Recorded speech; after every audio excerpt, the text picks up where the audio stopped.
So the Vatican's Jubilee 2025 calendar has quietly dropped all mention of the Society of St. Pius X and their recent pilgrimage to St. Peter's Basilica, even though it had been previously listed just days earlier. Now, at the same time, a pro-LGBTQ+ Catholic reform movement has been officially invited to take part in the Jubilee events this October. Now, some will be concerned about what this means for Catholic teaching and Catholic unity. Others may simply say it's a matter of administrative decisions. Now, on August 21st, thousands of pilgrims from the Society of St. Pius X, the SSPX, came to Rome for the Holy Year. Their pilgrimage included a public rosary, a solemn high mass, and a procession through the Jubilee Holy Door.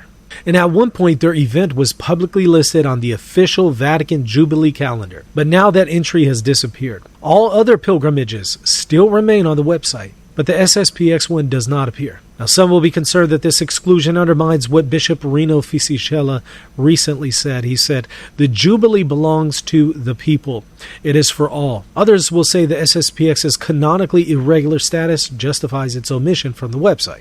Now, if you don't know, the SSPX has a complicated history with the Catholic Church. It was founded in 1970 by Archbishop Marcel Lefebvre, and it has long existed in what Rome calls a canonically irregular state. After the controversial consecration of bishops in 1988 without papal mandate, Lefebvre and those bishops were declared excommunicated by the Pope. Years later, Pope Benedict XVI lifted the excommunications of the 4 bishops, but Benedict then said there couldn't be full reconciliation with the SSPX until certain doctrinal differences were overcome. To this day, the Vatican has not stated that those doctrinal differences have been overcome. And yet, despite these tensions, the SSPX pilgrims still attended the Jubilee. And in fact, they passed through the holy doors in previous years. And in 2016, Pope Francis went a step further, granting the SSPX priests the faculty to validly and licitly absolve sins, a faculty that was extended indefinitely. Now, some will point to these precedents and ask, if the SSPX was welcomed in the past, why not now? Others will respond that extending certain faculties doesn't mean the SSPX is fully reconciled with the Church. But at the same time, another group has been given official recognition this year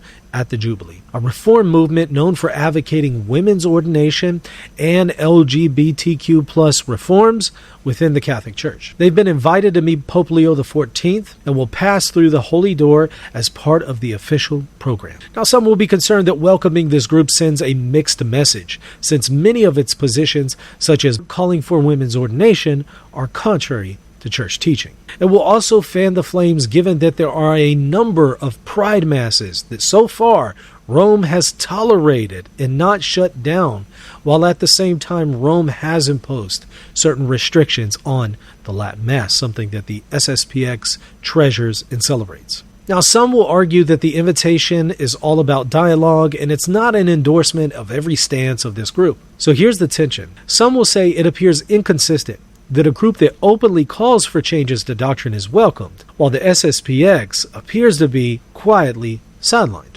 So, of course, there will be many different perspectives and a lot of disagreement. But as always, I'd love to hear your thoughts. Do you think this is just a scheduling or PR oversight, or is this something more? Is there something intentional behind these decisions? I'd love to hear your thoughts. Put them in the comment section, and please hit that subscribe button if you appreciate the content from this channel.